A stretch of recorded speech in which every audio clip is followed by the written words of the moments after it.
In Congress, July 4th, 1776. The unanimous declaration of the 13 United States of America.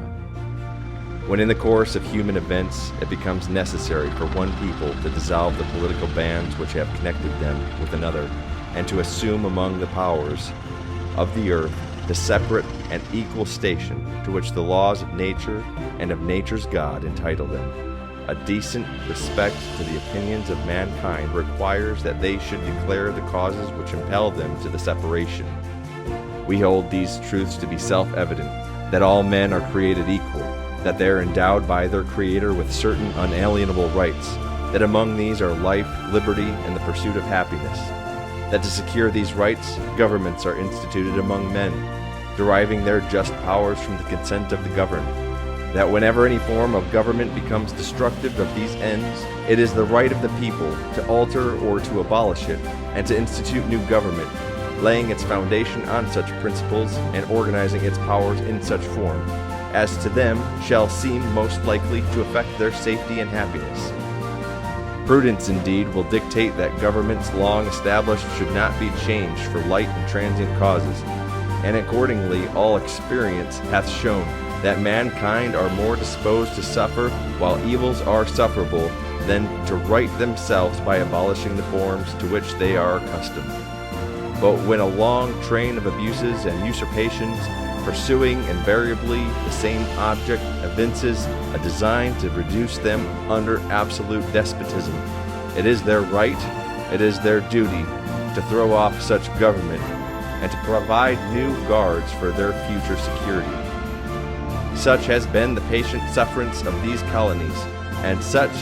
is now the necessity which constrains them to alter their former systems of government. The history of the present King of Great Britain is a history of repeated injuries and usurpations, all having in direct object the establishment of an absolute tyranny over these states. To prove this, let facts be submitted to a candid world. He has refused his assent to laws, the most wholesome and necessary for the public good. He has forbidden his governors to pass laws of immediate and pressing importance, unless suspended in their operation till his assent should be obtained. And when so suspended, he has utterly neglected to attend to them. He has refused to pass other laws for the accommodation of large districts of people, unless those people would relinquish the right of representation in the legislature, a right inestimable to them and formidable to tyrants only. He has called together legislative bodies at places unusual, uncomfortable, and distant from the depository of their public records, for the sole purpose of fatiguing them into compliance with his measures. He has dissolved representative houses repeatedly for opposing with manly firmness his invasions on the rights of the people. He has refused for a long time, after such dissolutions, to cause others to be elected, whereby the legislative powers, incapable of annihilation, have returned to the people at large for their exercise, the state remaining in the meantime exposed to all the dangers of invasion from without and convulsions within. He has endeavored to prevent the population of these states for that purpose, obstructing the laws for naturalization of foreigners, refusing to pass others to encourage their migrations hither, and raising the conditions of new appropriations of lands. He has obstructed the administration of justice by refusing his assent to laws for establishing judiciary powers.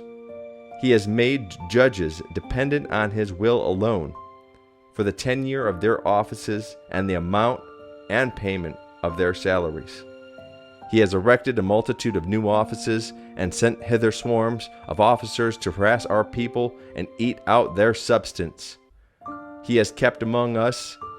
in the times of peace, standing armies without the consent of our legislatures. He has affected to render the military independent of and superior to the civil power. He has combined with others to subject us to jurisdiction foreign to our Constitution and unacknowledged by our laws, giving his assent to their acts of pretended legislation.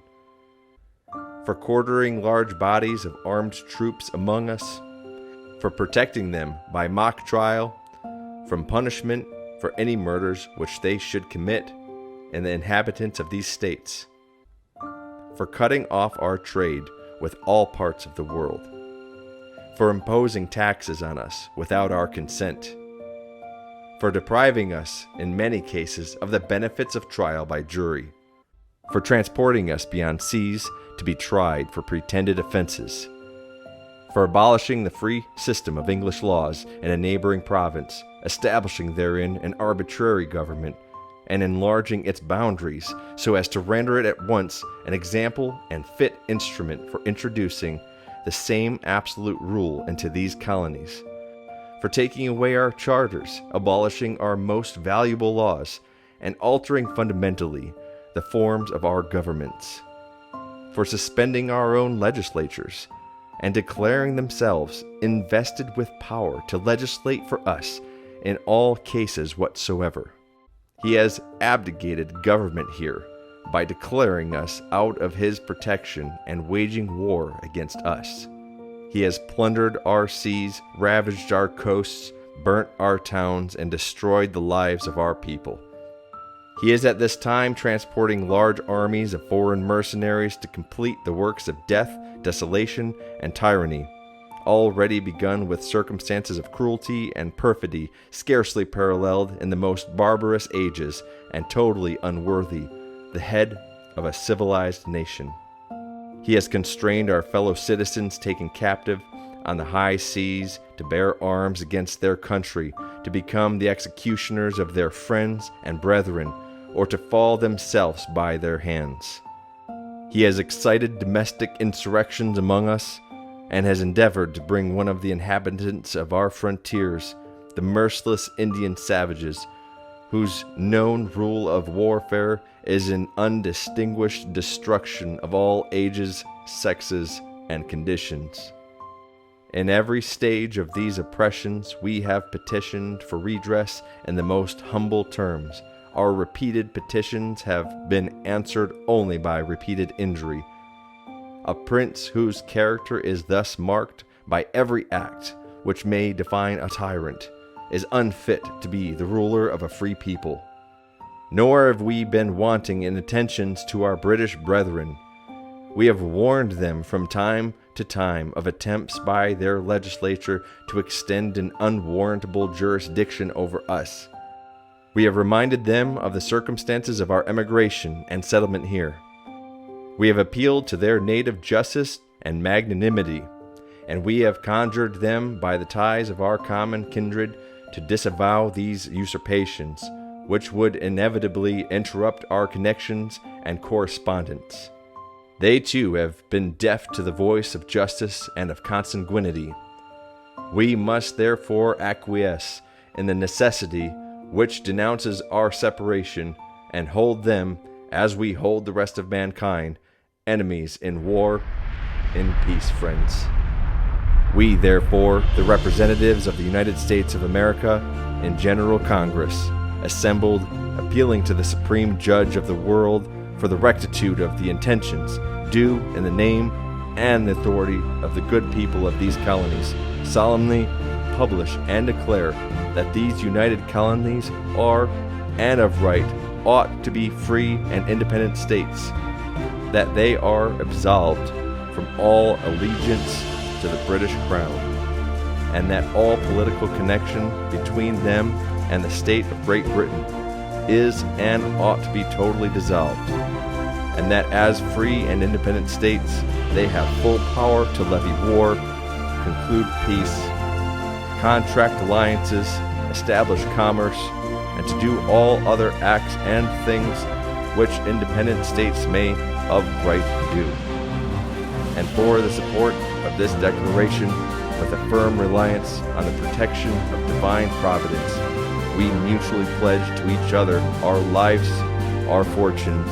and our sacred honor.